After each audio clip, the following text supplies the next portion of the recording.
Hi everyone, welcome back to my channel, or welcome if you're new here. My name is Lucy, and in today's video we'll be talking through my favourite historical fantasy books of all time. So historical fantasy is a genre that I really adore. It blends obviously historical fiction and fantasy. Usually it is a fantasy world or a world with fantasy elements inspired by historical events or set in a particular historical time period. So if you're interested in learning more about historical fantasy, I would recommend watching my A Beginner's Guide to Historical Fiction video, and that will really tell you a bit more about historical fantasy and what it's defined as. But without further ado, let's get on with the video because I have a few recommendations to share with you that I really hope you'll love. So what I particularly love about historical fantasy, not only does it blend my two favourite genres, but it also makes a historical event or time period just that bit more magical and escapist. And my first recommendation for historical fantasy, one of my absolute favourite books in this genre, is Serpent Dove by Shelby Maharan. So Serpent Dove is a three-part YA series, and it's set in a kind of like fictional France. Now this is probably a little bit loose of an interpretation of historical fantasy in that it's not really rooted in a specific time period. It doesn't have a date stamp on it or a year that it's set in. But this is really inspired by a medieval France. And even though it is set in a fictional world called Belterra, it is basically a medieval France, and that's what I particularly loved about the setting, because the plot of this book is all about a witch called Lou who ends up married to a witch hunter called Reed. Religion is also a core theme at the heart of this book series. Basically, the witch hunters, of which Reed, our love interest, is one, they are tied to the church, and this whole idea between the church really ruling the state, that is a really big thing in the medieval era. And as someone who's really interested in that period of history, I just absolutely loved these settings and how inspired by that historical time period this book was. So I would say this definitely leans more on the fantasy elements rather than the historical fiction elements, but if you want something that's rich with magic but is set during a time where it's all about religion and witchcraft is seen as the devil's work and everything like that, then you'll really love this series, I think. So my next favourite books in this genre are part of the same series, and that is the Winter Night Trilogy by Catherine Arden. So the first book is The Bear and the Nightingale, the second book is The Girl in the Tower, and I haven't yet read the third book in the series, which I think is called The Winter of the Witch or something. So this series in particular is set in medieval Russia, and unlike the Serpent and Dove series, where the author has basically created a fictional country inspired by a real one, this is set in medieval Russia, and it leans heavily on how Russia was in the medieval times, but also how prevalent folklore and mythology was in that time period. So basically this series follows Vasya, who can commune with these like mythological creatures, these little like house spirits, I guess, and that is a big theme in Russian mythology, the domovoi I think they're called. And what's fascinating about this series in terms of a historical perspective is it's set during a time when the Orthodox Church is really trying to stamp out myth and folklore and the fact that there are these spirits, and that people believe that there are these house spirits in every house, and you kind of have to leave offerings for them or kind of do certain rituals to commune with them or help them out. So the church is a really big theme in this series as well, which is kind of a recurring theme, but the church is kind of this evil presence in this book that is threatening to ruin the old ways and the old way of life of Vasya's village and her family's beliefs and everything.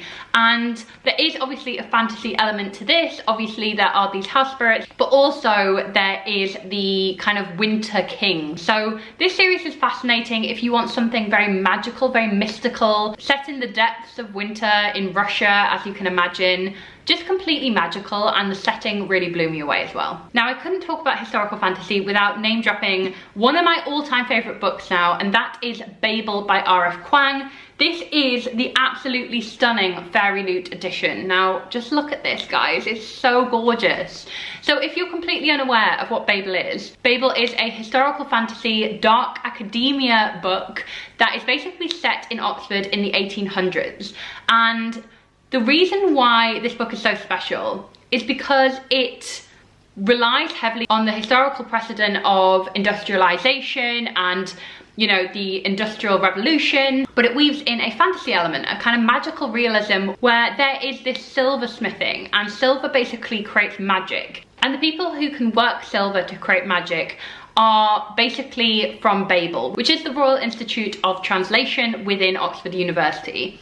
So this is just fascinating. There are so many rich layers to this, which are so historically kind of accurate and kind of reflections on that time period, you know, the kind of like 1800s in England, colonialization, imperialism, all of that is in this book. It really taught me a lot about our own history. I think like in the English education system, you don't really learn a lot about empire in the kind of context of England going and ruining civilizations and, you know, kind of exploiting other countries. And this book does an amazing example of shining a light on that and kind of subverting colonialism and just allowing you to see the complexities of it. R.F. Kuang is already one of my most favourite authors ever. She writes historical fantasy so well, and her other series may make a mention in this video as well, but Babel is a rare gem of a book where it blends the kind of historical context of the time period with the fantasy element of working silver and these kind of group of magicians, essentially. So absolutely adore this. If you haven't yet read this, please do.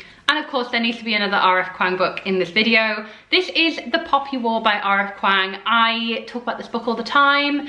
This is a 3-part series, and this is inspired by the Second Sino-Japanese War. So like Serpent and Dove, where it's kind of inspired by a historical time period, but kind of a fictional world has been created from that. This book is set in a fictional world called Nikan, and there are foreign threats everywhere, especially the Federation of Mugen, who they're like kind of at war with. And this follows a character called Rin, who basically gets into the most elite military school called Sign Guard, and she trains to be a soldier during this war. But there is a magical element to this. It is a fantasy book in the sense that Rin is a shaman. She can commune with the gods, and there is one god in particular who she manages to commune with and basically channel its magic. And I won't spoil things. Basically, there is a reason why war is in the title. This book really shows the realities of war, and I think the Japanese-Sino conflict was especially brutal. I don't know a lot about it, but this book is incredible in the sense that it makes you want to go and research that war. What's amazing about this series is it's based on a non-Western historical time period, and I think that is so brilliant, and we need to read more books not set in the West in terms of historical fiction especially. And I think The Poppy War is a beautiful, brilliant, often hard to read at times historical fantasy that I really would recommend to everyone. Now, here's the series that got me into historical fantasy as a genre. It is the Infernal Devices series by Cassandra Clare, and this is Clockwork Angel. Now, this is set in London, April 1878. So there is a specific time period. We are in that time period. It's so brilliant, very historically accurate. You know, you feel like you're in the Victorian era in London. It is perfect.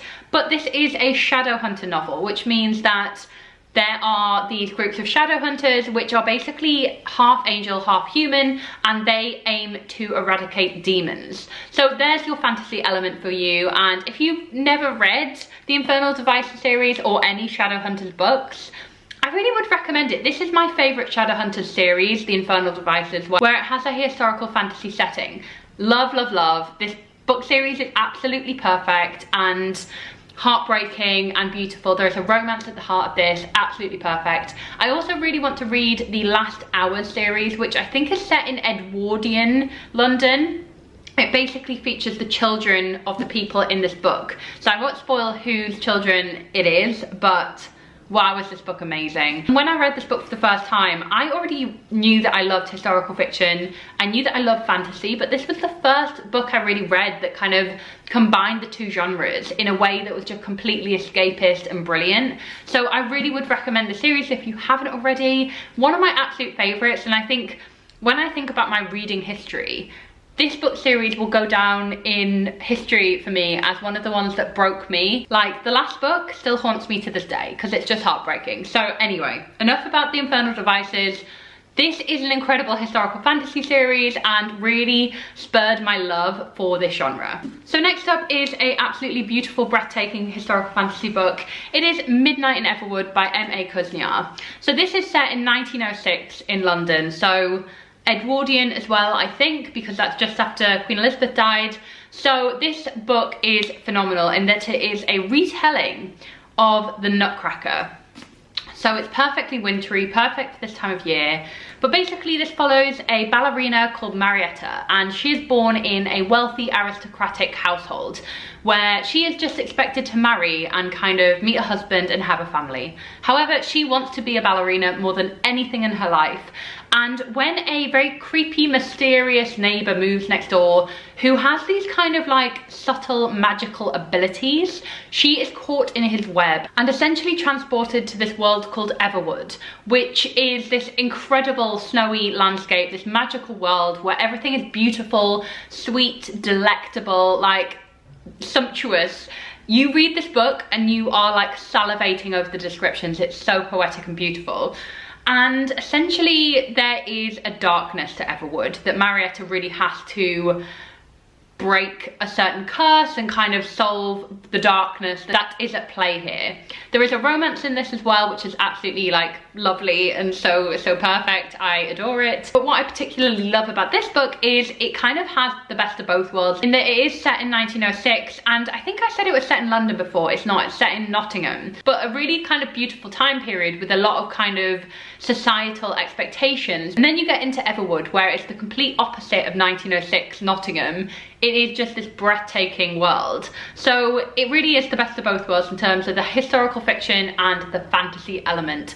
So do read this one if you've not already. I think it's perfect to read at this time of year when you just want something escapist and utterly entrancing. And my final book in my historical fantasy favourites is The Mermaid Mrs Hancock by Imogen Hermes Gower. So this is set in London in 1785 and follows a merchant called Jonah Hancock, and he is a kind of tradesman in the sense that he owns ships and he's part of the shipping business, and one of his captains brings back a real life mermaid, and news travels fast of this mermaid. He basically makes it a amusement. People pay him to come and see the mermaid, and he basically attracts the eye of Angelica, who is one of London's most desirable courtesans, and she is with him because she can see the kind of ambition here. She can see the fact that he has something so precious. But actually it is a fascinating story where this mermaid isn't what she seems, and there is this darkness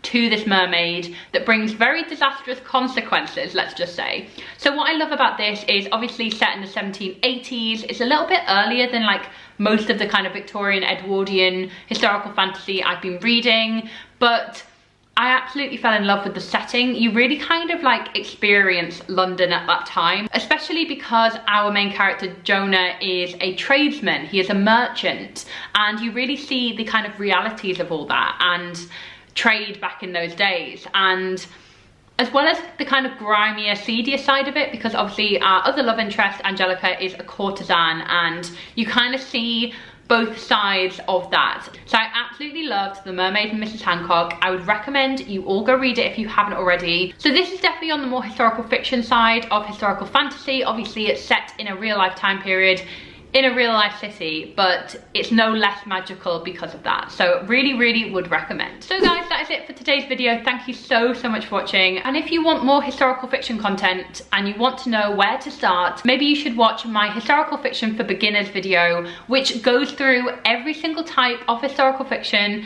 and has book recommendations for every single era. So I really would recommend that video if you want a kind of comprehensive view on historical fiction. And thank you so much for watching again. I will see you very soon in my next video. Bye.